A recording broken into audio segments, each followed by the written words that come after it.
룻기 3장 6절에서 13절 말씀을 가지고 기업을 물을 자, 고엘 제도라고도 합니다. 그 기업을 물을 자 예수 그리스도. 룻기는 4장으로 되어 있는데 1장에 베들레헴이라는 것은 뭐 떡 만드는 곳, 떡 방앗간 이런 뜻을 가지고 있어요. 엘리멜렉이라는 사람이 나옴이라는 그 아내와 두 아들 말론과 기론 살다가 베들레헴의 기근으로 말미암아 이방 땅 모압으로 이주를 간 거죠. 근데 모압에 가서 이방 여인 룻과 오르바라는 며느리를 얻었습니다. 근데 행복해야 되는데 안타깝게도 모든 남자가 죽게 돼요. 그래서 어쩔 수 없이 이제 절망을 확인하고 오르바는 자기 고향에 머물고 어머니의 하나님이 나의 하나님이란 그 고백 속에서 나오미와 룻이 베들레헴으로 돌아옵니다.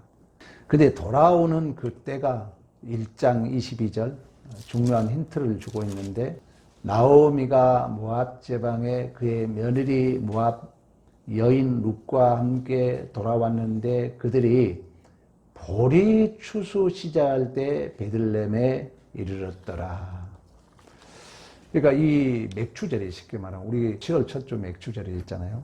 맥추절은 오순절 또는 칠칠절이라고 해요. 예수께서 구속의 경륜을 이루시고 성령으로 말미암아 가시적 교회의 첫 열매를 얘기하는 것입니다. 그래서 첫 수확을 드린 것을 감사하는 게 바로 맥추절 또는 오순절, 칠칠절이라고 해요. 그러니까 우리가 어떻게 예수와 연합을 이뤄서 생명이 출생하는가를 쉽게만 설명하고 있다는 것입니다. 그러니까 성경이 문자적으로 해석하면 쉬워요. 그러나 또 여기에 영적인 내용을 우리가 확인해야 되기 때문에 여러분들이 잘 따라오셔야 됩니다. 2장은 나오미와 룻을 구원하기 위하여 기업을 물을 자, 보아스.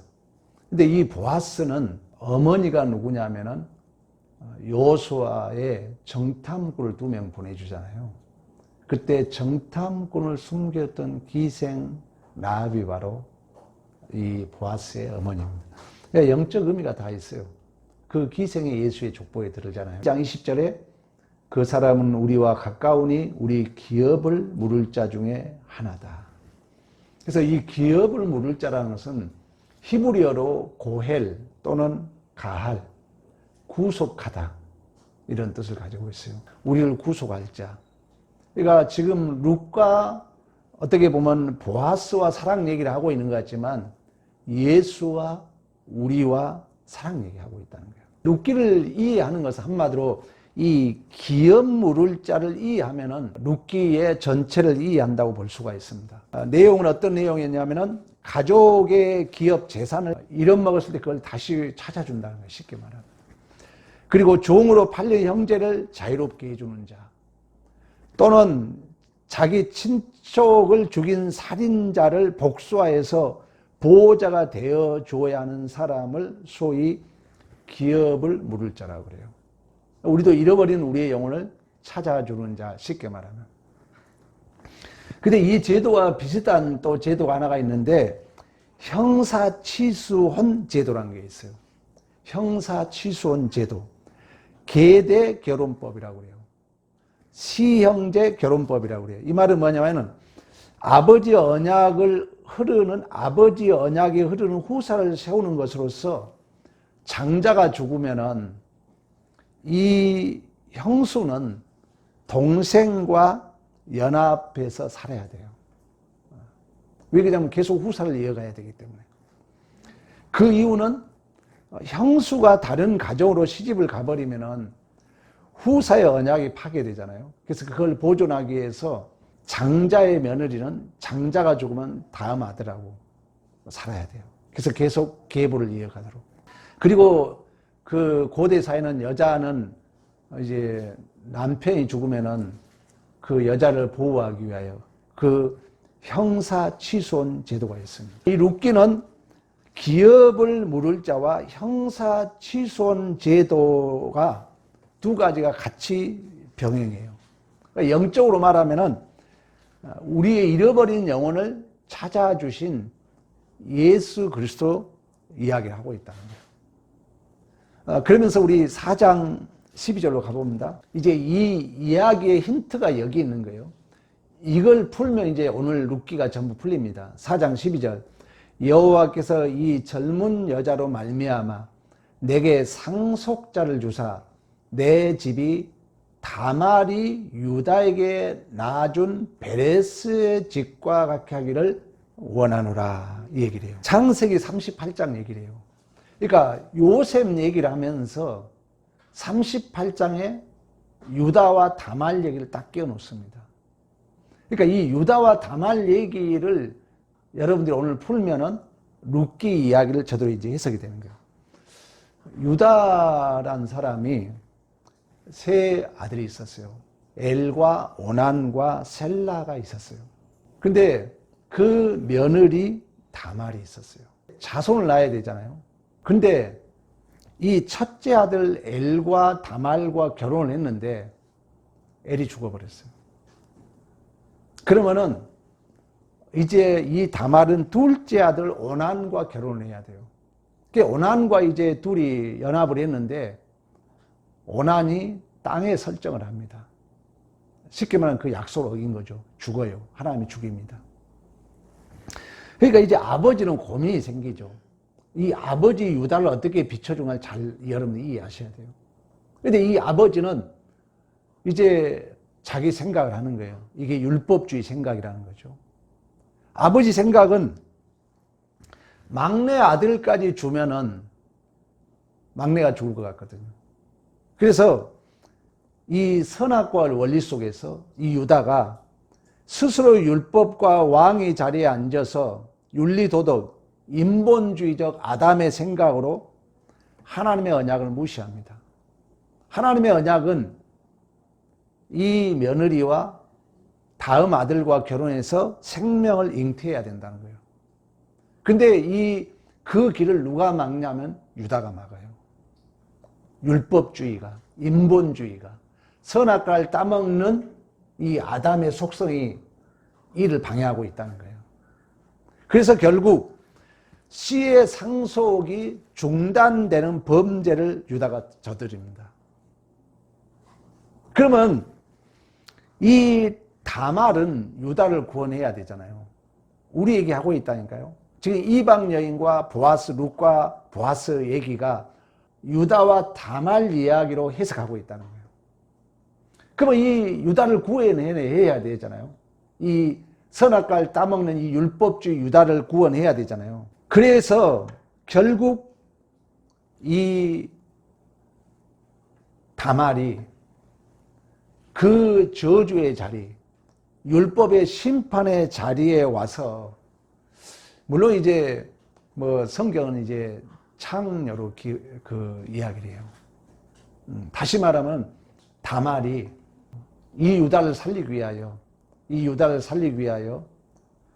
그 율법의 자리에, 그 아담의 자리에 창녀로서의 온갖 수치와 멸시를 당하면서 그 자리에 와서 유다를 연합함으로 살려내는 것입니다.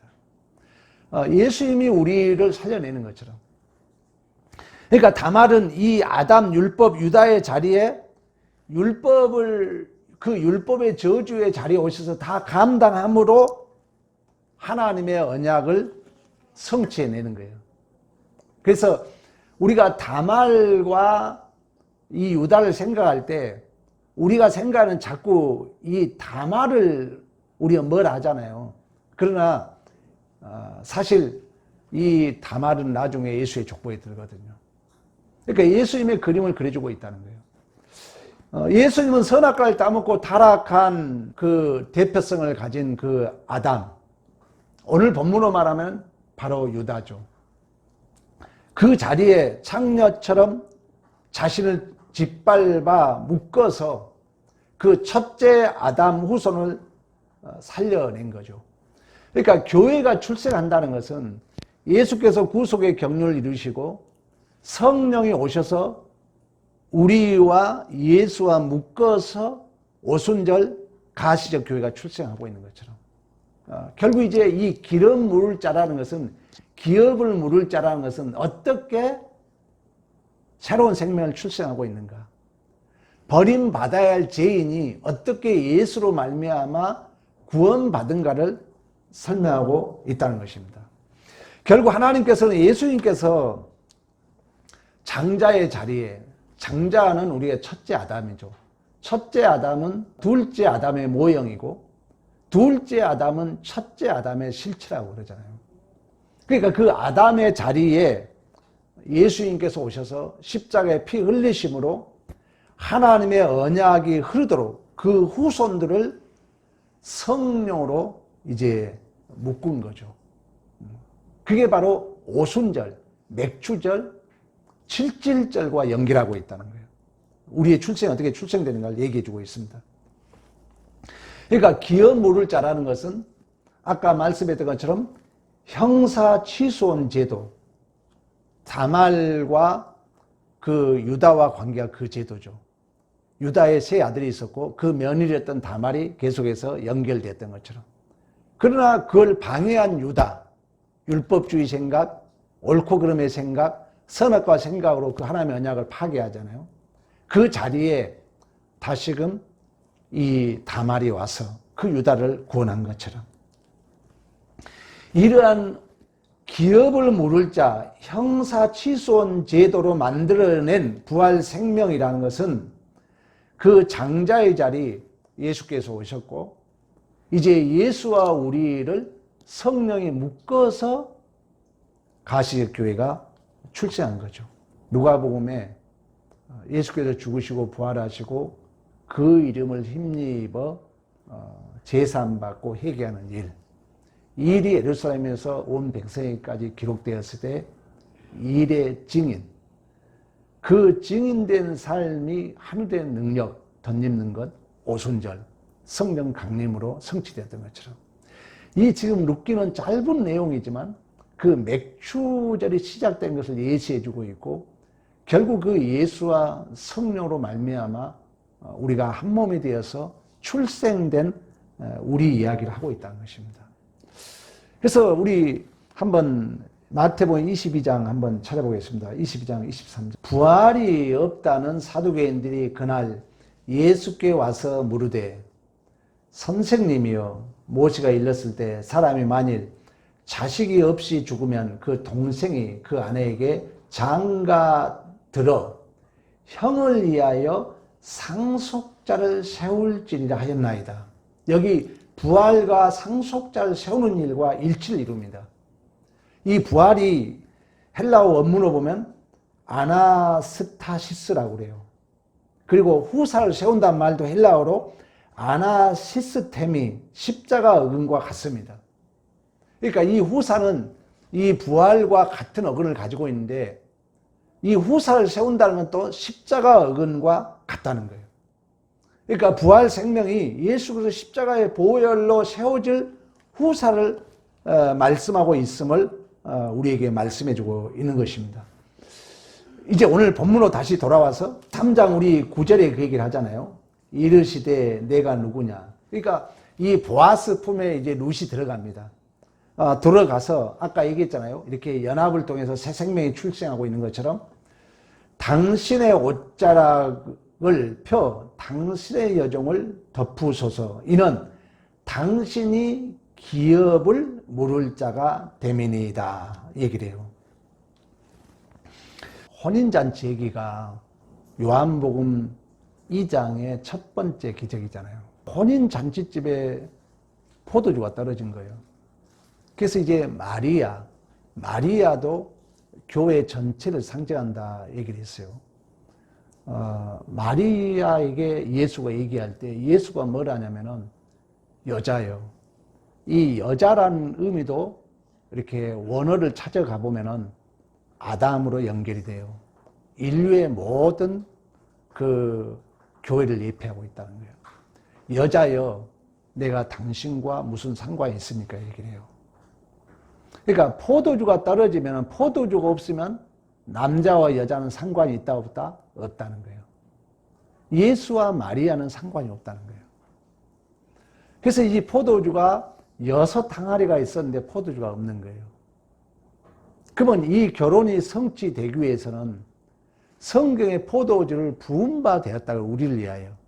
그러니까 7번째 항아리 예수의 십자가의 피 흘리심이 채워짐으로 이 결혼이 성취된 거예요, 사실.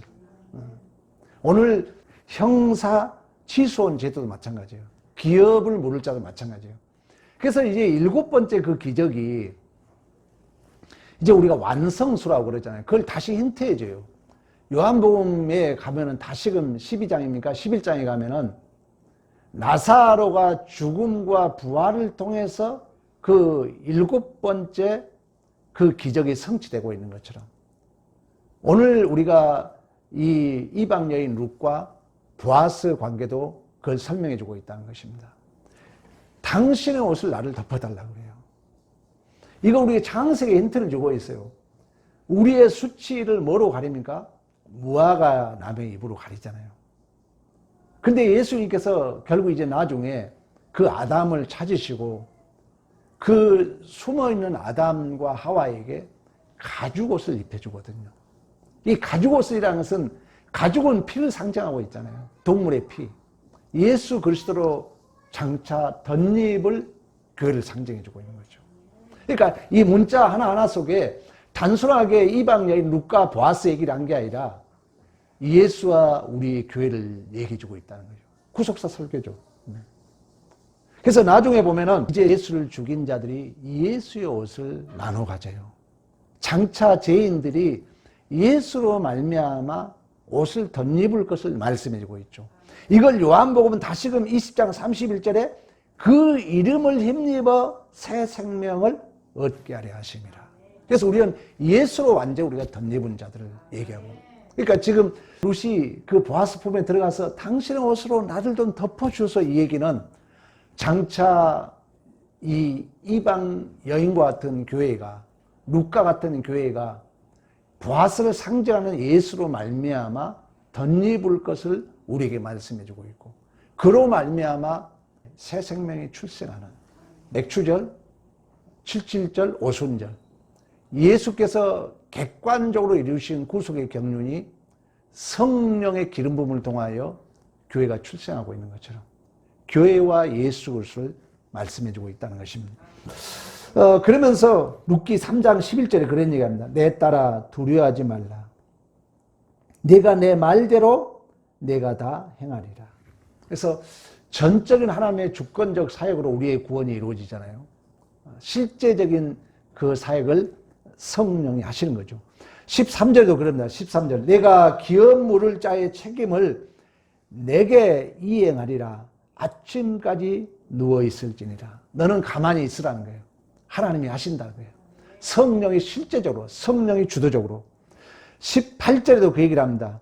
이 사람이 오늘 이 일을 성취하기 전에는 쉬지 아니하리라. 그러니까 하나님께서 우리를 구속하는 일은, 우리를 하나님의 자녀로 삼는 일은 하나님의 열심에 의해서, 하나님의 사랑에 의해서, 하나님의 은혜에 의해서 성취된 줄로 믿습니다. 그러니까 그 하나님은 하나님 되심을 한 번도 포기하지 않고 우리를 눈동자같이 지키시고, 독생자 예수 그리스도 이 땅에 보내셨던 것처럼 이제 그 신적 확정으로 성령을 우리에게 보내주셨죠. 그래서 성령이 신적 보증으로, 신적 확정으로, 성령이 실제적으로, 성령이 주도적으로, 성령이 원동력이 됩니다. 근래 제가 자주 얘기합니다. 현상의 문제가 아니라 그 사람이 지향을 어디 두고 있느냐, 의도를 어디 두고 있느냐. 하나님에게 의도를 두고 있고 교회의 의도를 두고 있으면 성령의 도움을 받고 있는 거예요.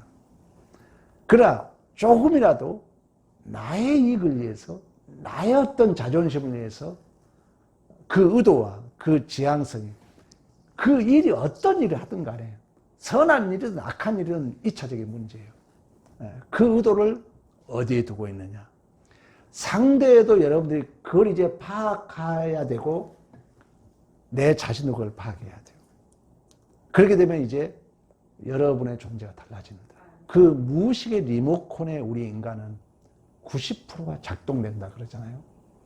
근데 이제 우리 믿는 자들은 성령이 우리 안에 임재하셔서 이 성령이 우리의 마음을, 칼빈은 지정의도 구원받아야 된다 그랬어요. 성령이 여러분들의 영혼과 육체를 묶는 이 마음은 세 가지 심리 작용이 있다고 그랬잖아요. 인식과 기억에서 감정까지 만들어지고, 그리고 표현되는 이 모든 과정을 우리는 성령의 지배를 받는 것입니다. 성령의 지배를 받지 않으면 우리는 과거적 삶을 산다는 거예요. 과거적 삶은 뭐냐? 과거에 살아온 그 감정. 자기 인생이 아니죠. 과거에 살아온 그 습관이 나에게 저장된 무식. 여기에 사는 거예요, 과거에.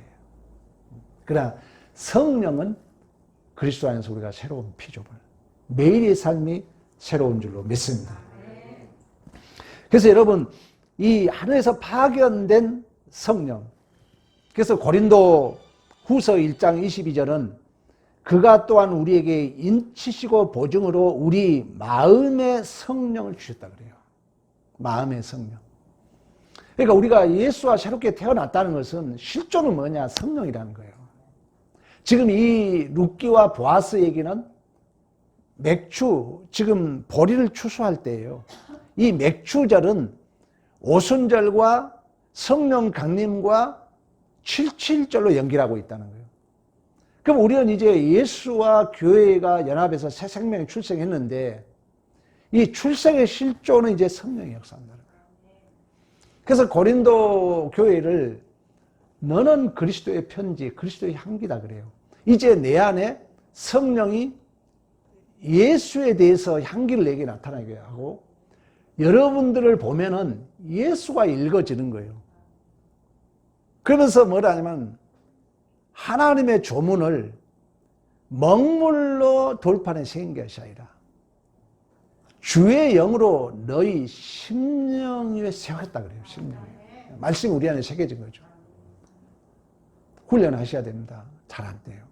여러분들이 우리의 출생의 새로운 출생의 실존은 성령이 나를 주도적으로 이끌고 있는가. 내가 어떤 말을 하도 어떤 내가 일을 하면서 어떤 지금 계획을 갖고 일을 해 가는데 성령이 내 지정의를 의도, 지향성을 하나님을 향하도록 교회의 유익이 되도록 하고 있느냐는 얘기죠. 근데 이거 분별하기 힘듭니다. 잘못하면은 나조차고 내 자존심을 위해서 그 성령의 뜻으로 착각할 수 있다는 거예요. 그래서 여러분들이 설교를 들으셔야 돼요. 설교를. 이처럼 우리 새롭게 출생된 우리들은 성령이 영혼과 육체를 묶고 있는 우리의 마음, 지정의, 그리고 인식과 기억과 표현, 심리작용이라고 그래요. 이걸 마음이라고 그래요. 여기에 성령이 상담자로 계신다는 거예요. 그래서 여러분들이 물으셔야 돼요. 하나님, 왜 성령을 김홍전 박사는 성신, 하나님이라고 그랬어요. 굳이 성령 아니라 할지라도 하나님 물으셔야 돼요. 상담자로. 그리고 돕는 자로, 위로자로. 그 실존을 이제 목회자하고 상담하는 거예요. 어려운 일이 있으면. 여러분들이. 하나님이 가장 기뻐하는 일이에요. 제가 좀 부족하다 할지라도. 왜? 지향성을 보고 축복하지, 현상 가지고 축복하지 않는다니까요. 여러분들 지향성이 하나님을 하는 마음으로 아무리 목사가 못났어도 그 의도를 하나님을 향하여 상담하는 거예요. 근데 그 현상이 잘났고 못났고는 2차적인 문제. 아무리 못났어도 하나님은 우리의 뭘 본다고요? 의도와 지향성을 보기 때문에. 꼭 기억하셔야 됩니다. 이처럼 우리는 이 이방여인 룻과 이제 보아스가 연합을 통해서 오늘날 우리 교회가 출생되었던 것처럼 후사로 새로운 부활 생명이라는 것은 초림 예수 그리스도 십자가의 은혜와 오순절 성령 강림을 통해서 우리는 새롭게 출생된 줄로 믿습니다. 그래서 우리는 이제 그리스도 안에서 새로운 피조물이에요. 이전 것은 다 지나갔다는 거예요. 이전 것은 지나갔다니까요. 근데 잘못하면 옛날 이랬으니까 와 그 옛날의 습관에 만들어 무식, 과거적 삶이죠. 정말 중요해요. 그나마 여러분이 잘 기억해 봐요. 그래서 오늘 역사하신 성령. 잘못하면 우리는, 여러분 그렇잖아요. 부부싸움 대개 여성들 옛날 그 과거적 그 감정이 만들어져서 의연중에 그 의도가 그 감정이 나를 이끌어가는 거예요. 아니에요. 성령은 지금 역사예요. 현재. 근데 그 성령은 열매, 사랑과 희락, 화평, 자비, 양성, 충성, 오래참, 온유, 절제 9가지잖아요. 그러니까 성령의 지배를 받으면 결코 불행할 수가 없어요. 행복할 수밖에 없어요. 이 성령이 나를 도와주고 위로해주고 나의 상담자로 새롭게 출생하는 우리들의 모습을. 그렇지 않으면은 우리는 보라 이전 것을 지나갔다 했는데 지나간 그 과거적 삶에 우리가 매일 수 있다는 거예요. 그게 무의식적으로 만들어내는 여러분의 감정. 그리고 어떤 일 때문에, 과거 일 때문에 오늘 실천하지 않는 사람, 다 과거적 삶이죠. 근데 성령은 그렇지 않잖아요. 이제 예수 안에서 새로운 피조물로서 우리는 이전 것은 다 지나가고 매일의 삶이 예수 안에서 새로운 줄로 믿습니다. 이런 것이 뒷받침이 안 되면은 자연주의에 매인다는 거예요. 자연주의는 편합니다. 왜? 내 규범에 나를 맞춰 사니까. 이걸 죄라고 그래요. 그리고 그것을 이제 탈피하고자 자꾸 우리 자녀들이 잘못하면 게임에 빠집니다. 그걸 소위 허무주의라고 그래요. 쾌락주의라고 그래요. 여러분 너무 그 정해진 기계가 움직이는 오락, 이것도 다 철학적 사주로 보면 실존주의, 자연주의, 허무주의에 빠져 있는 거예요. 좀 낯설어도 여행을 한다든가 아니면 사람을 만난다든가 해가지고 여러분들이 자꾸 새로운 삶에 적용해서 낯선 속에서 내 영역을 펼쳐가지 않으면은 우리는 여전히 옛사람에 붙잡혀 살 수 있다는 거. 우리는 이제 다 살아왔지만 우리 청년들 꼭 저는 기억하기를 바랍니다. 여러분들은 이미 예수 안에서 새로운 피조물로서 태어났고 성령이 이제 우리를 예수와 유기체로 묶고 이전 것은 지나가서 매일같이 성령의 상담자로 우리를 돕는 자로 우리를 위로자로 함께 하신 줄로 믿습니다. 그러므로 이미와 아직이라는 이 중간 지대에 아직 그 언약이 완성되지는 않았어요. 결혼식은 시작되는데 끝나지 않았다는 거예요. 그래서 여러분들은 신부의 몸으로 살아야 돼요. 지금. 그래서 우리는 어제도 제가 결혼식 갔다 왔는데 그 신부가 얼마나 조심스럽습니까? 신부가 하얀 옷을 입었잖아요. 한 마음이에요. 청결한 마음이에요. 그리고 그 신부의 발걸음이 그렇게 조심스럽게 가는 걸 봤어요. 지금의 우리의 존재입니다. 그래야 여러분들이 지금 내가 어떤 시대 속에 어떤 존재라는 것을 확인하시고 그 예수의 재림의 그날까지 이제 성령의 유체로서 새롭게 출생된 신부, 그러나 아직 결혼식이 완성되지 않는 그 혼인잔치에 참여한 자. 그렇다면 우리 교회의 모든 자들은 여러분들을 위하여서 온 손님들입니다. 그 신부로서 손님을 잘 대접하는 마음, 이것도 하나의 교회 생활의 중요한 우리의 책임이자 우리의 가치인 줄로 믿습니다. 이러한 책임과 가치를 성실히 감당하는 믿음의 승리가 있기를 간절히 축원합니다.